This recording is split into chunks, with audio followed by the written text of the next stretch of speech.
Hi there everyone, this is Dan Dicks here reporting for Pressed for Truth, and as you can tell by the title of this video, there's recently been a tragic school shooting in Michigan at the Oxford High School, leaving 4 people dead and 7 others wounded, some very critically. And a young man has already been detained.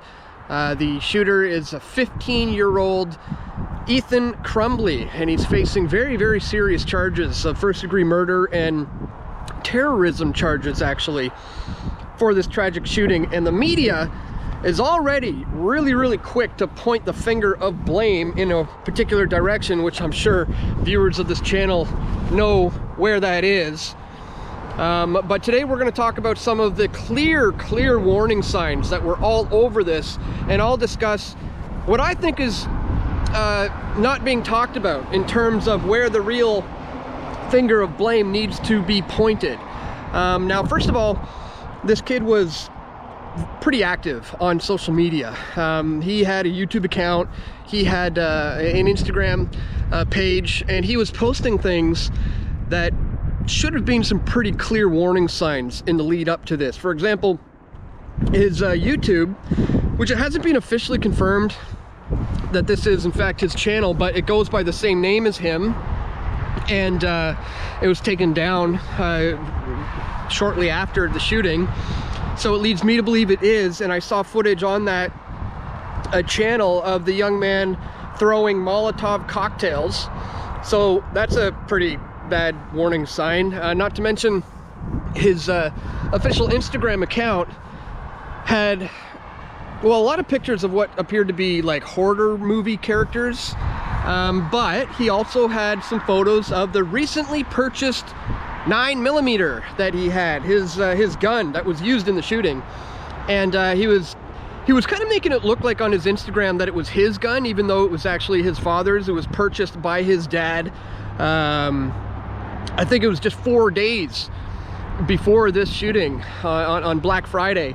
His father purchased the gun, but in the Instagram post he was making it look like it was his, and he was excited to have it. And he in fact took video of himself saying that he was going to do this mass shooting. He said it on video. That was on his cell phone. The video wasn't released, has never been released, but police say once they apprehended him and collected all his things, those videos were found on his phone. So this is clearly a very premeditated attack. Now, some of the things that you may have picked up already are that not only was he showing signs that, you know, that this was going to be bad online, but in real life he was as well. The students were actually concerned. Some of the students were saying he was making threats already, and some teachers actually had to get him in trouble. I think it was the day before the shooting, on 2 separate occasions, and 2 different teachers in 2 different classes had to speak to him about his behavior. And actually on the day of the shooting, he again was getting in trouble for his behavior, called down to the principal's office. His parents were called into that particular meeting, and you know, typical 15-year-old kid getting in trouble at school. Well, they ended up letting him go back to class after getting him in trouble, and a few hours later he's seen walking into a bathroom with a black bag, and he comes out with a gun and starts shooting up the place.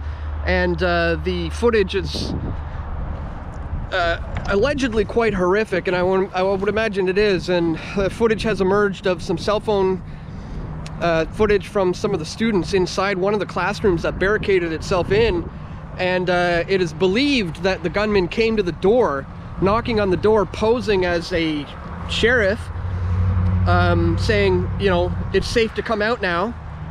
And the teacher says something to the effect of, I'm not comfortable doing that. And the person on the other side of the door says, it's okay, you're safe, come out, or at least come to the door and I'll show you my badge, bro. And because of the fact that he used the word bro, this seemed to be a red flag to the students. In fact, one of them says just that. He said, bro, that's a red flag, let's get out of here. And they all decided to take off. So, you know, there were very clear signs. We don't know that this is related, but something else happened at that school not long before this incident. They found a severed deer head in the courtyard of the school that was thrown there from the rooftop. So somebody had a severed deer head. They got on the roof of the school and they threw it into the courtyard, into the center of the school. And they also had red paint, and they painted certain areas of the roof. That incident they've already declared as being not connected to this. But how do we really know that? Now, the media is already pointing the finger at guns as being the #1 culprit. Because that's, well, obviously the weapon of choice that he used to carry out this attack. But they are failing to look at two very key areas. They're currently looking at 3, and I think they're all wrong. Guns, movies, and video games. Now, yes, he was into horror films, and he was largely into video games like Minecraft as well. But in my view, you know, those aren't, they can influence somebody, don't get me wrong, but they're not the be-all and end-all for somebody to go out and do something like this. One area that is not being looked at is his home life, and also whether or not he was on any kind of psychotropic drugs or medication for depression or anything like that. Because in all these cases that I've looked into in the past, every single time just about, the shooter either doesn't have a father or has a terrible relationship with his dad, and they're on psychotropic medications, antidepressants, and they even, you know, list the side effects as saying may give you suicidal thoughts, may give you strange thoughts and stuff like that. So a lot of the times it's to a great extent a rough upbringing coupled with a toxic soup of pharmaceuticals that gets these kids to this state of thinking the way they do. And, you know, in reading up on this recent school shooting in Michigan, I find out that the shooter, young Ethan, has a brother, Eli, who's only 18 years old, just 3 years older than him. And he moved out of the house a little while ago because of family issues, family disputes. And the older brother admits now, as he's doing interviews, that he hasn't spoken to his father in over 2 months. You know, I couldn't imagine not talking to my mom or my dad for that long, you know. You got to have a not a great relationship if that much time is going without speaking to one another. So it seems that the young man likely didn't have a great relationship with his father. And in fact, the parents are being looked at as well for possible charges for allowing their son to be able to come into contact with this with this firearm apparently so easily.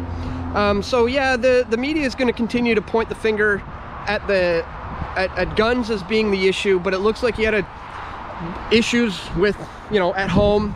And the one area that's never ever being looked at, that I feel always goes overlooked, is the idea of whether or not they were on any kind of drugs. I think as we continue to look at this, we will find that will indeed be the case, that this kid's probably on a toxic soup of pharmaceutical chemicals that have messed up his head enough to go out and do something like this. So don't let the media continue to twist this and make it about, you know, guns. Because that's not the real issue here. The real issue is the upbringings these kids are having and the psychotropic drugs. And this reminds me of a very, very wild, crazy case that I've recently kind of went down a rabbit hole on, watching about a guy named Randy Stair. He went by Andrew Blaze on YouTube.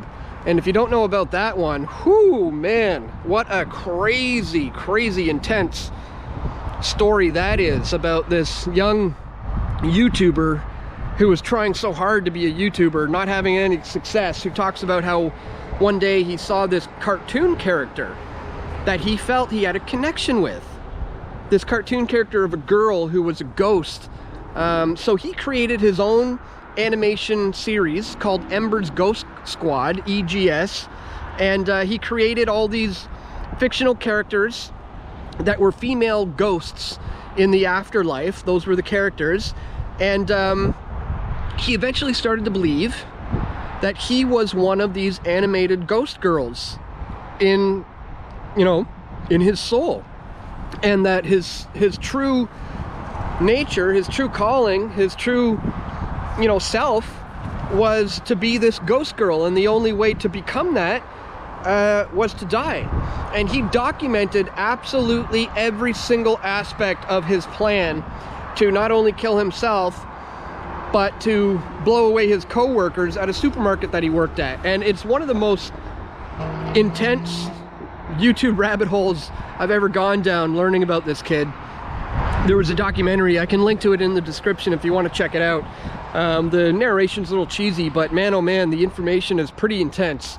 I think it was called YouTuber turned mass murderer, the crazy case of Randy Stair, I believe is the name of that little documentary, which has already gotten like 5 million views in the last 5 months since it's been out. And that one's gonna blow your mind at the state psychologically of these kids. And then of course we find out that at the time of the actual shooting, he was hopped up on so much drugs. He had what was it, Benadryl or Benaquil, or one of those things that I think helps you make you sleep, but he had so much of it in his system while he was running around shooting people in this supermarket.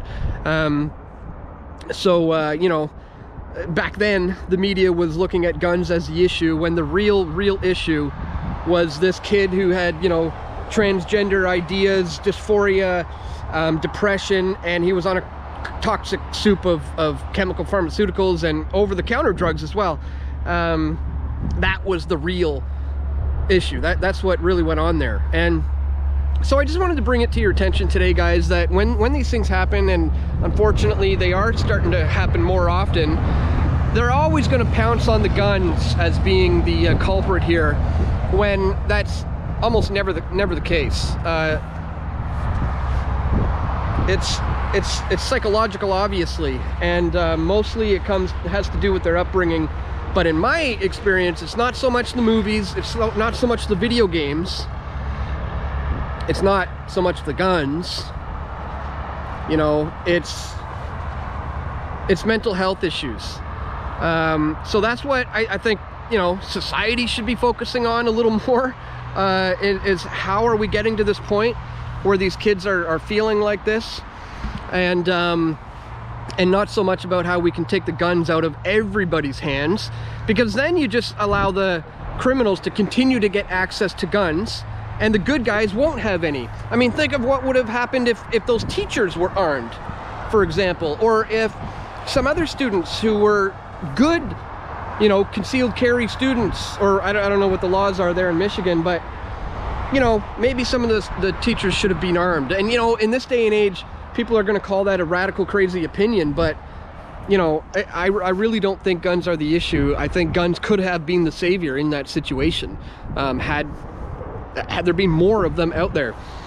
So yeah, I just wanted to bring this to your attention before the media twists it, you know, too much into the area of pointing the finger of blame at the guns, when we really know that these are psychological problems that need to be looked at and dealt with if we ever want to deal with this moving forward. So just wanted to bring that one to your attention today, guys. Please go ahead and share this video if you're just finding out about this stuff now, or if you found the information to be useful. Don't forget to click that thumbs up button as well, and share this video. Also, if you appreciate my efforts to continue to bring you this information, please check me out at pressfortruth.ca/donate. There you can do a one-time donation with PayPal, you can do Bitcoin, you can do other cryptocurrencies, you can sign up to my Patreon alternative, where you know, you can do a monthly reoccurring contribution. You can send an e-transfer to dan@pressfortruth.ca, or you can send things to my P.O. box as well. Thank you so much to anybody who does. It's greatly appreciated. So that's all for today, guys. Just wanted to bring that one to your attention. Thanks for watching. Please share this video once again if you found the information to be useful. And stay tuned, we're gonna have more video reports coming very soon. This is Dan Dicks reporting for Pressed for Truth. We all want truth.